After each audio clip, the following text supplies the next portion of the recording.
Alors, sujet donné dans les centres étrangers le 13 mars 2023 lors de l'épreuve d'enseignement de spécialité. Sujet composé de 4 parties, QCM, probabilité, géométrie dans l'espace et modélisation et fonctions. L'exercice qu'on va corriger est le QCM qui porte sur les suites, les fonctions, le langage Python et les probabilités. Question 1. On considère la suite UN définie par 1 plus 2 exposant n sur 3 plus 5 exposant n. Est-ce que cette suite diverge, converge vers 2 cinquièmes, vers 0 ou vers 1 tiers? On rappelle quelques résultats qu'on va utiliser. La limite de a exposant n si n tend vers plus infini est égal à 0 lorsque la valeur absolue est plus petit que 1. La limite d'une somme est la somme des limites. La limite d'un quotient est le quotient des limites, etc. Donc UN est égal à 1 plus 2 exposant n sur 3 plus 5 exposant n. On va factoriser le numérateur par 2 exposant n et le dénominateur par 5 exposant n. Ce qui donne dans la parenthèse, dans la première parenthèse, 1 sur 2 exposant n plus 1 et 3 sur 5 exposant n plus 1 pour la deuxième parenthèse. On va couper la fraction en deux. 2 exposant n sur 5 exposant n pour la première partie. Ensuite, les parenthèses dans la deuxième partie.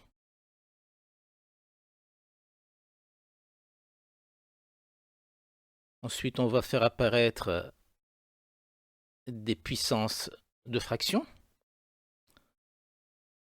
La première, c'est 2 cinquièmes le tout exposant n. Ensuite, 1 sur 2 exposant n, ça n'est autre que 1 demi le tout exposant n. Et 1 sur 5 exposant n, ça n'est autre que 1 cinquième de exposant n, pardon. Il ne faudra pas oublier de multiplier par 3. Donc, la limite de ces trois puissances est égale à 0 lorsque n tend vers plus infini, puisque les trois fractions sont plus petites que 1. Ensuite, on va regarder la limite du numérateur et du dénominateur en appliquant la limite d'une somme. Donc, c'est égal à 1 pour le numérateur ainsi que pour le dénominateur. Et par limite de quotient, le quotient a comme limite 1. Ce qui lui fournit la limite suivante pour UN.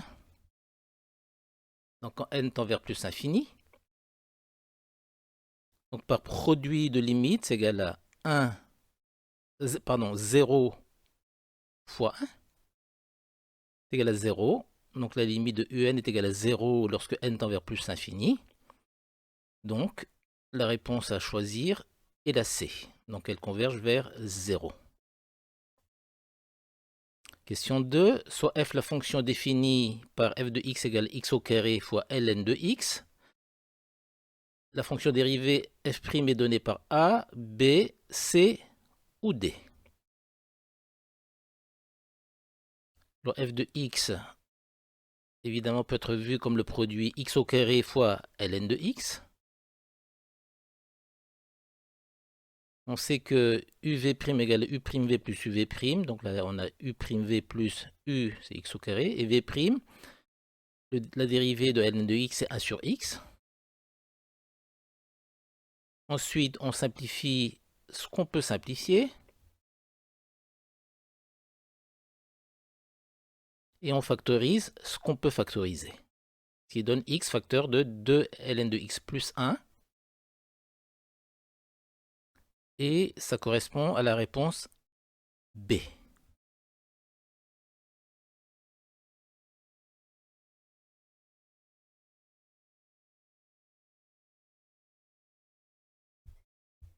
Alors, question 3, on considère une fonction h définie et continue sur R.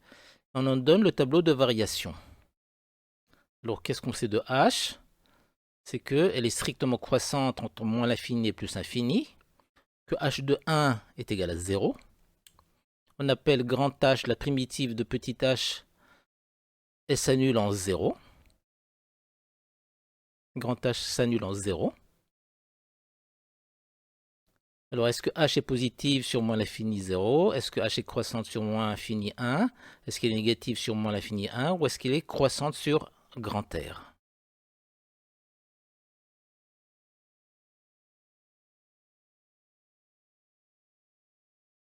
Donc évidemment, on va raisonner à partir du tableau de variation. Alors, petit h, c'est une fonction strictement croissante entre moins l'infini et plus l'infini.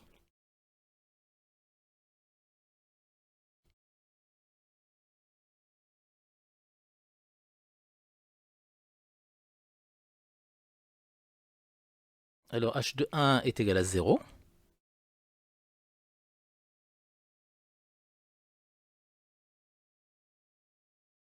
Et comme la fonction est strictement croissante, eh bien, on peut en déduire que la partie de la courbe avant 1, ben cette courbe-là est en dessous de 0. Donc sur l'intervalle moins l'infini 1, h est négative. h de x est négatif pour x appartenant à l'intervalle moins l'infini 1. Alors qu'est-ce qu'on peut en déduire pour grand H? Ça signifie que pour grand H, que dans l'intervalle moins l'infini 1, eh bien, que c'est une fonction strictement décroissante.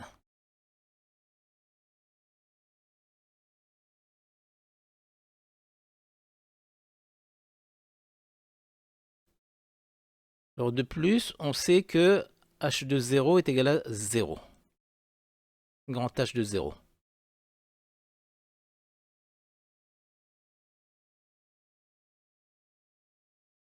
Ce qui permet de dire que la partie de la courbe de grand H avant 0 est au-dessus de l'axe des abscisses. Donc dans cette branche-là, grand H de x est supérieur ou égal à 0. Autrement dit, sur l'intervalle moins l'infini 0, grand H est positive. Donc on voit que sur l'intervalle moins l'infini 0, h de x est supérieur à 0. Et cela correspond à la réponse petit a.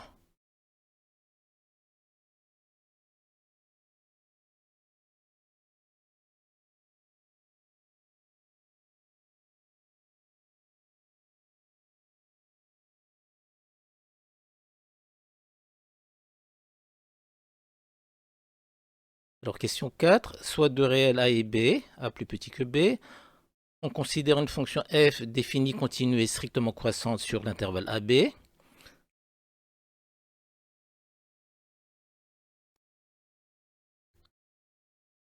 qui s'annule en alpha.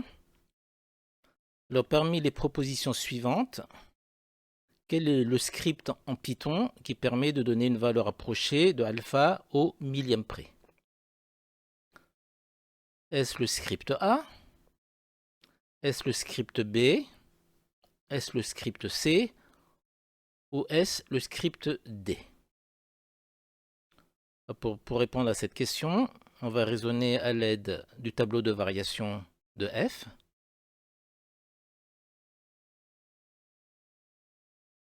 Alors on va utiliser évidemment les éléments contenus dans l'énoncé. On sait que f est strictement croissante entre A et B. Donc deux cas peuvent se présenter. C'est pour ça qu'on a deux tableaux de variation.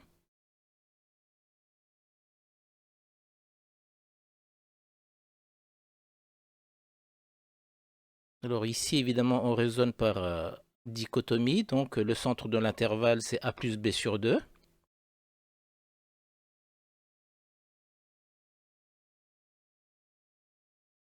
Alors dans le premier cas, alpha est plus grand que le centre de l'intervalle. Donc alpha est plus grand que m.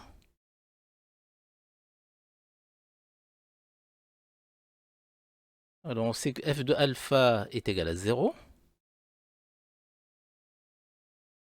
Et comme la fonction est strictement croissante, on voit que f de m est strictement plus petit que 0.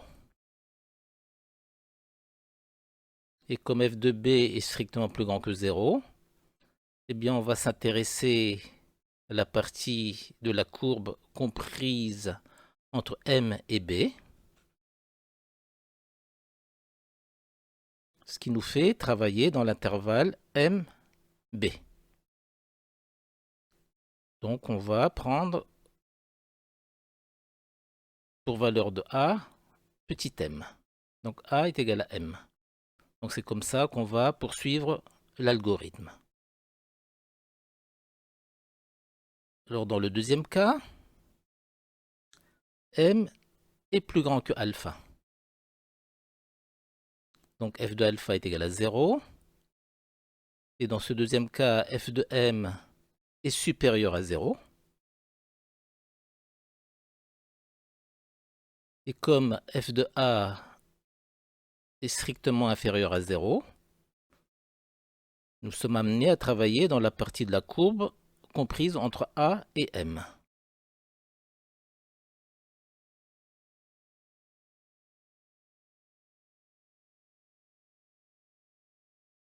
Donc l'algorithme va se poursuivre dans l'intervalle a-m. Donc on va prendre b est égal à m.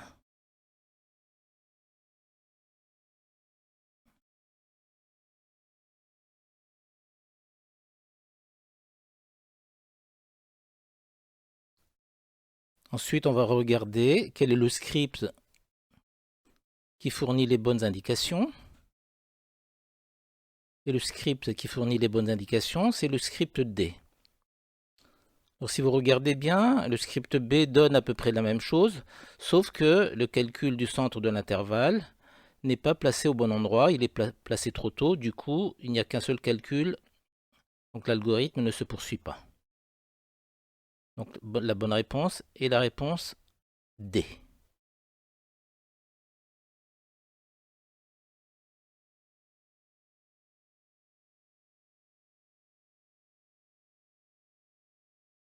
Alors question 5, une urne contient 10 boules indiscernables, 7 bleues et 3 vertes. Donc ici elles sont rouges parce que je n'ai pas de boules vertes. On effectue 3 tirages successifs avec remise. Et quelle est la probabilité d'obtenir exactement 2 boules vertes? SA, SB, SC ou est-ce que c'est D? Donc évidemment on mélange bien les boules. L'urne est opaque. On tire une boule et on regarde la couleur. Et on fait 3 tirages successifs. Donc pour répondre à cette question, on va utiliser un arbre de probabilité.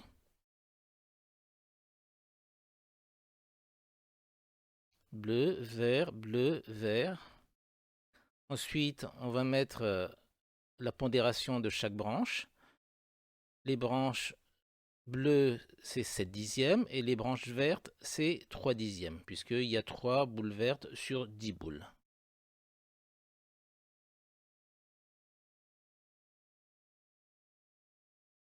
Alors, quelle est la probabilité d'obtenir exactement 2 boules?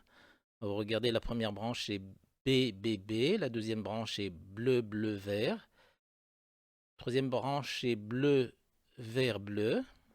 Ensuite, bleu, vert, vert, bleu, vert, etc. Alors, quelles sont les branches qui nous intéressent? Eh bien, ce sont celles qui contiennent 2 boules vertes. Donc, il y en a 3 en tout. Donc, la probabilité d'obtenir exactement 2 boules vertes est égale à 3 fois. Ensuite, la probabilité d'une boule bleue, c'est 7 dixièmes, fois la probabilité d'obtenir 2 boules vertes de suite, c'est 3 dixièmes au carré. On regarde, ça correspond à la réponse D.